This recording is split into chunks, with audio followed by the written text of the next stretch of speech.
The Seattle Seahawks fall to the Los Angeles Rams on a deep missed field goal.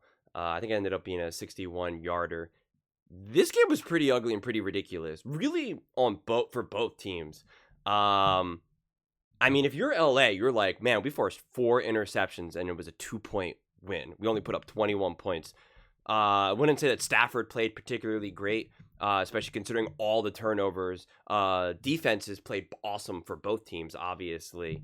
The Seahawks dealing with all those turnovers and yet still holding the Rams to only 21 points. I mean, Stafford threw for 130 yards.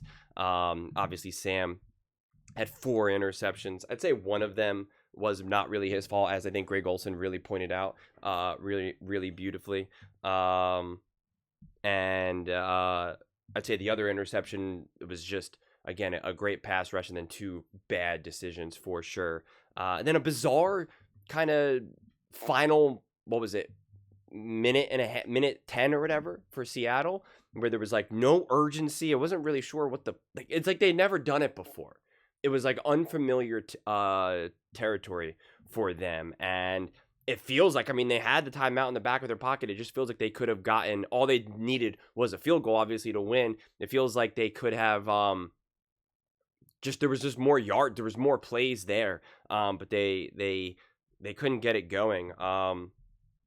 And so, it's like a game like this is not a game that I think anyone was really expecting. I'm sure a lot of people are going to be like, oh, see, Sam's not good, and or the Seahawks aren't good, and it's just like, this was a bizarre game and the score was 21-19. It still came down to a field goal. So I feel like if you're the Seattle Seahawks, you should be feeling like, okay, I don't feel great about that, definitely don't feel positive, but also weirdly optimistic because of how great our defense is. Matthew Stafford had been on a tear. We completely stifled that offense. We gave them 4 interceptions here. So 4 extra possessions, and they only scored 21 points. Our quarterback did not play great, and yet here we are. And if you're the Rams, you're like, hey, our biggest, rival right now, the Seahawks, Sam Darnold just couldn't stop turning the ball over. We feel great, but we didn't have a big answer offensively. And so it's just, I don't know. It's an interesting one right now. I think both teams should feel weirdly optimistic. Again, the Rams were 2 for 11 on third down. 2 for 11. Shedeur Sanders might be doing that right now. They had 249 total yards. The Seahawks had 414. None of this was really garbage or misleading by any means. Great red zone stops in the red zone, obviously from the Rams. When the Rams got into the red zone, they were scoring, and again, a lot of that was helped with some of these turnovers, short yards. So naturally, of course, the Seahawks are going to dominate the time of possession.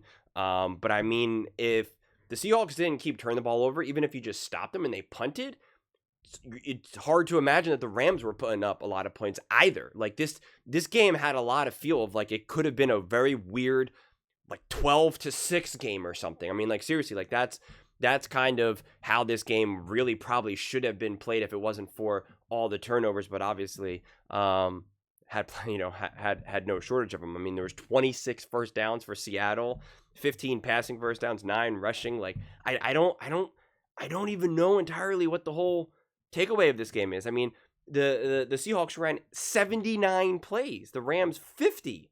It's one thing if the Rams put up a ton of points with all those turnovers, like if they hung like 35 and they had a box score like this, then you would be like, yeah, well, they got a lot of extra possessions, they got good field position, and so they were able to score easily, right? Like then you would say like, hey, like that kind of makes sense. And then they were just kind of running the ball, being kind of basic, and that wasn't the case here.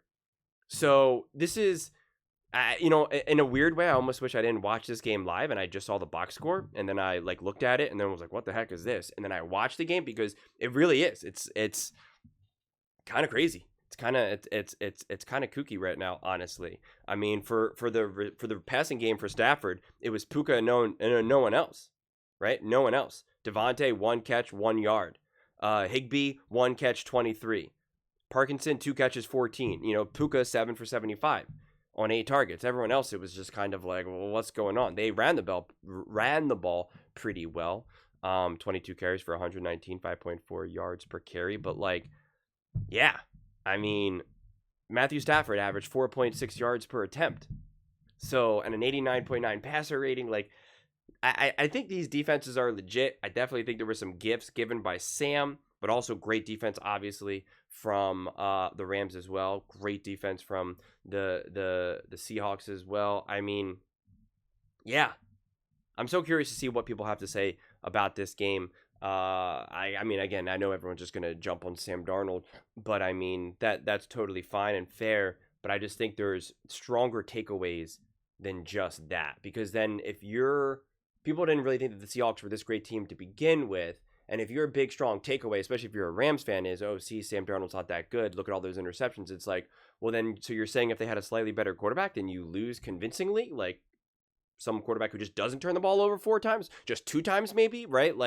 Well then, well then that shouldn't make you feel good then going against other teams, right? Your offense clearly did not look how it had been looking against all the other teams, the lower level teams. So it's like that's why I'm trying to, I find the takeaway for a game like this pretty fascinating. That's why I think I'd be weirdly optimistic for both teams right now, honestly. I feel like this is one of those games that you're just like, man, that was crazy. We kind of have to just throw this game away. Because the Rams are thinking to themselves, we're not going to be able to get that many turnovers again. The Seahawks are thinking, we're not going to turn the ball over that much. Both defenses are going to be content how they played. The Rams offenses are going to think, we couldn't get Stafford going. We're going to get him going. Yeah, I don't know. Not the game that I thought we were going to see, but still really, really interesting nonetheless.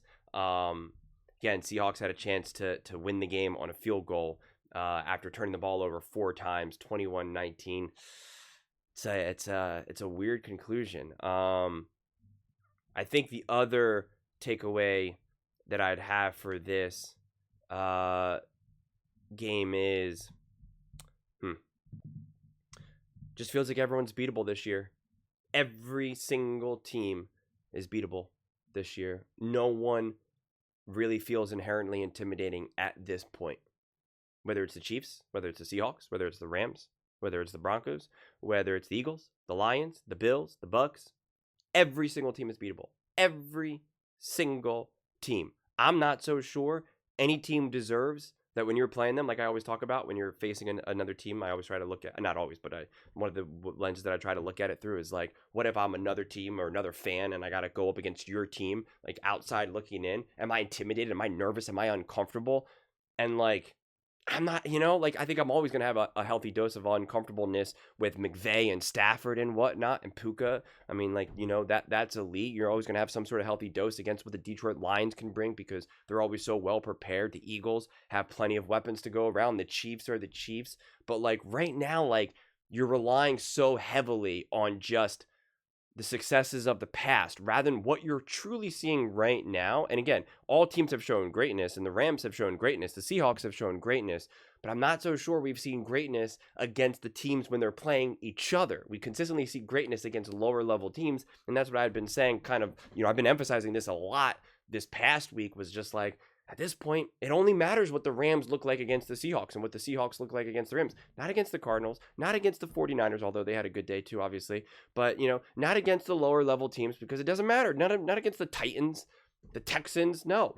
It's just, how do the Rams look against the Eagles? How do the Seahawks look against the Bills, right? Anything. It's just how do you look in those moments? That's all that matters right now. And to a degree, it's always like that, but to me, it's just magnified to the max right now. And I think a game like this highlighted it.